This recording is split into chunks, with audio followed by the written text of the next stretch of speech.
Vous voulez savoir celle qui m'a donné toutes mes recettes de cuisine? Eh bien voilà maman.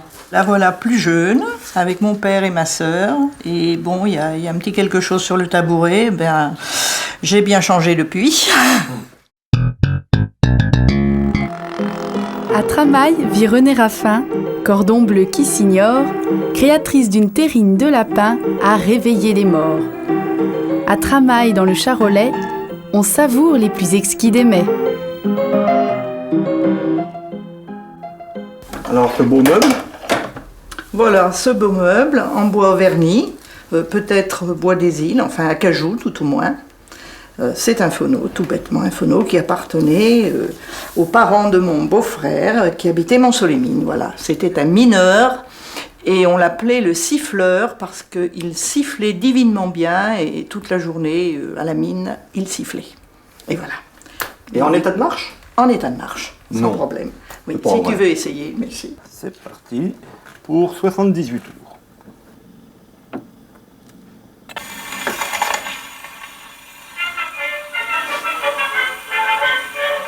En état de marche.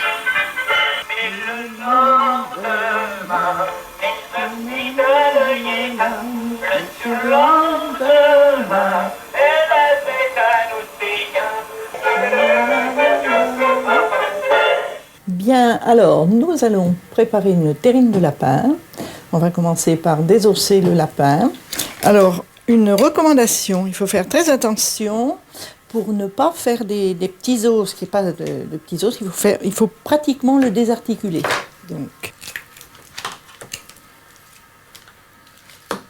voilà, vous voyez, vous mettez donc des morceaux quand même assez gros au fond de votre cocotte. On va procéder de la même façon pour les deux pattes avant, toujours en faisant très attention de désarticuler.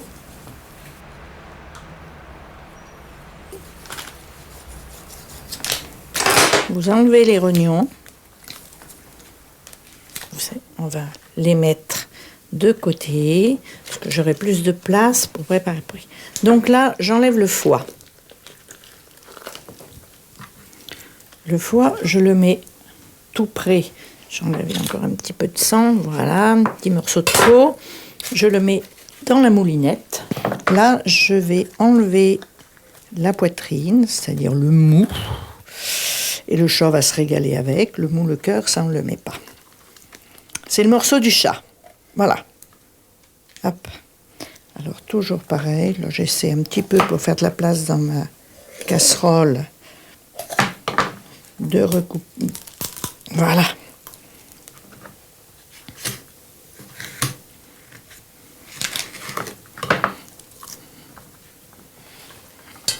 Et voilà. Alors, je reprends les rognons. Je vais déjà enlever la petite peau qui entoure, n'est-ce pas? Voilà. Maman faisait cette terrine de la même façon. Elle enlevait cette peau qui est autour, elle ouvrait les rognons pour enlever les petits canaux intérieurs. Si d'ailleurs aujourd'hui je me débrouille un petit peu en cuisine, c'est grâce à elle. Quand je vais faire la terrine désossée et quand je vais la tasser dans le moule, on met les rognons bien au milieu, comme ça, si bien quand on découpe les tranches, c'est joli. Voilà. Une petite ficelle, bien sûr.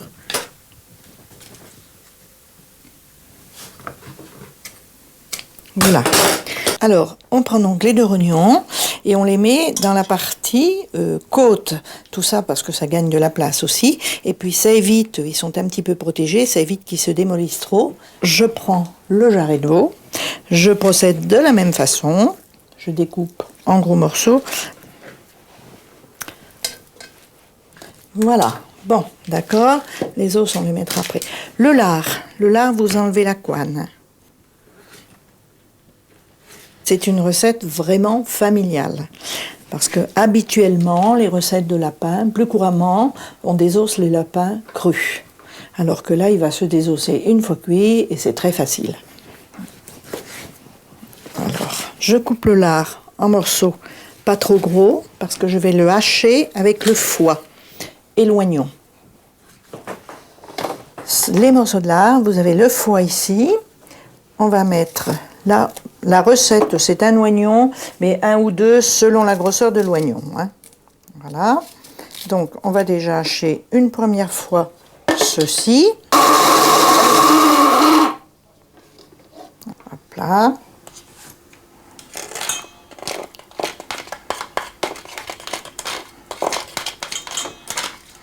Bon, je ne vais pas chercher à trop racler puisque maintenant, je vais passer le lard de la même façon. Voilà.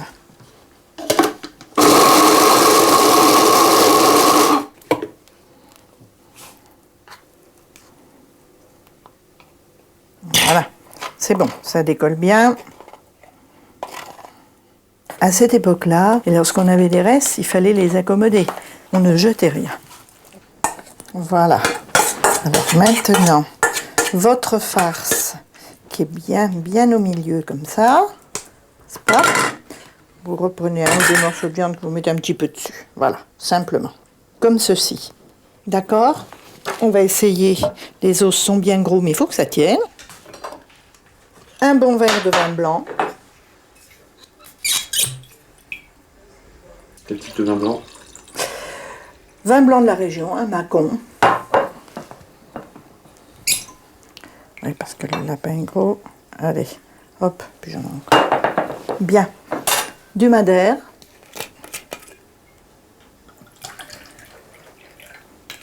Voilà. Et du cognac. Alors, vous voyez un petit peu les proportions, c'est... D'accord? On met des carottes, pour parfumer, hein, uniquement. Elles n'apparaîtront pas après dans la terrine froide. Un bouquet, non pas garni, un bouquet de persil uniquement, et quand on en a, de basilic. La terrine est couverte avec un papier alu, hein, pour être bien sûr que ce soit très hermétique. Ensuite, on met le couvercle, et la terrine est prête à mettre au four, et à ce moment-là, on mettra de l'eau dans le plat, parce qu'il faut impérativement qu'elle cuise au bain-marie.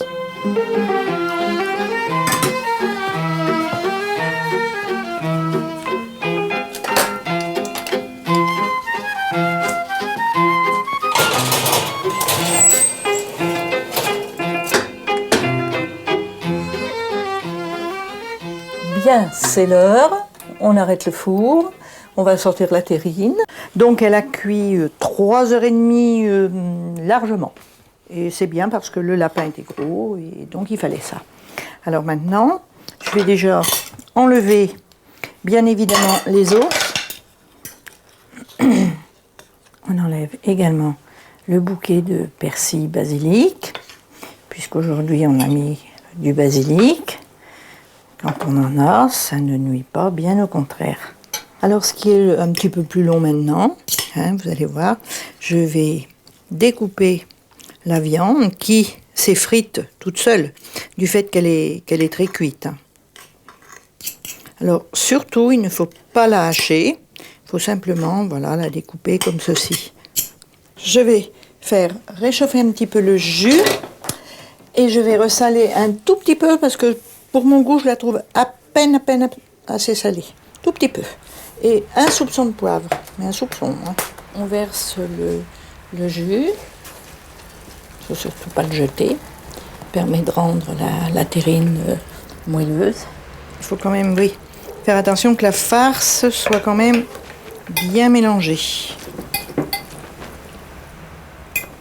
On va mettre les rognons. Voilà. Alors... Bon, on prélève donc toujours, hein, comme je le disais tout à l'heure, un petit peu des jolis morceaux, parce que c'est uniquement pour une question présentation. Voilà, et là maintenant je termine.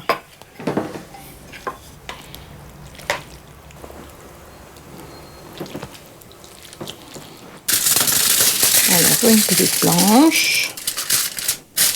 Voilà, un pois. On fait refroidir simplement frais, pas tout de suite au frigo. Au frigo, je le mettrai ce soir. Ce sera prêt demain. Bon, on va aller chercher le vin. Et ben voilà le vin que je vous propose pour accompagner la terrine. C'est un bon macaron sec, très bien. Alors voici la fameuse terrine de lapin. Ah, dis donc. Voilà. Alors je vais essayer, Là, voilà, c'est un moment qu'on l'attend. Hein. essayer de la démouler. J'espère que ça ira bien. Si, si, si, si. Ça y est. Ça y est. Nous avons entendu venir. Bien ou mal, On c'est en fait. mangerait. Dans le temps, c'était simplement une entrée qui se faisait souvent. Maman a fait souvent dans la famille, chez même des amis, pour les premières communions, les mariages. Il n'était pas question de foie gras à cette époque-là, du moins dans notre région. Hein. Voilà. Donc, on avait des lapins, on élevait les lapins, et voilà. Ah oui, ça marche. Bravo. On y va. Ah non, comme ça. Allez, René. Pas trop long, c'est seulement. Pour C'est à la pour tête du faire. client. Pour Pas savoir. Ah non, non, non, servi en dernier. Et quand on a fini, comment on fait pour en avoir encore un petit peu? Si on est gentil, si on demande, on Gentiment. peut. Oui, gentiment. Tu attends qu'on te donne l'ordre. Ah, pardon.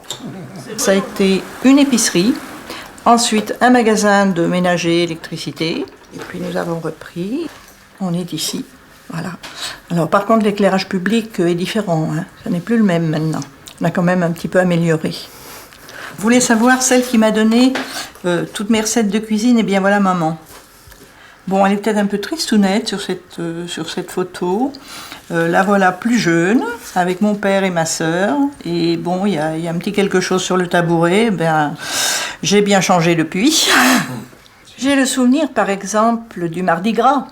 Le Mardi Gras, quand je rentrais de l'école, je savais que je trouvais maman devant une grande corbeille déjà de ce qu'on appelait les croquignoles. Bon, enfin, c'est... Et les beignets, les crêpes.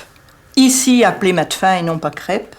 Hein, c'était un peu plus épais déjà, puisqu'on appelait les coques qui étaient faits, c'était une pâte à beignets aussi dans laquelle on trempait soit du pain rassis ou les jours un petit peu plus où on trempait de la brioche.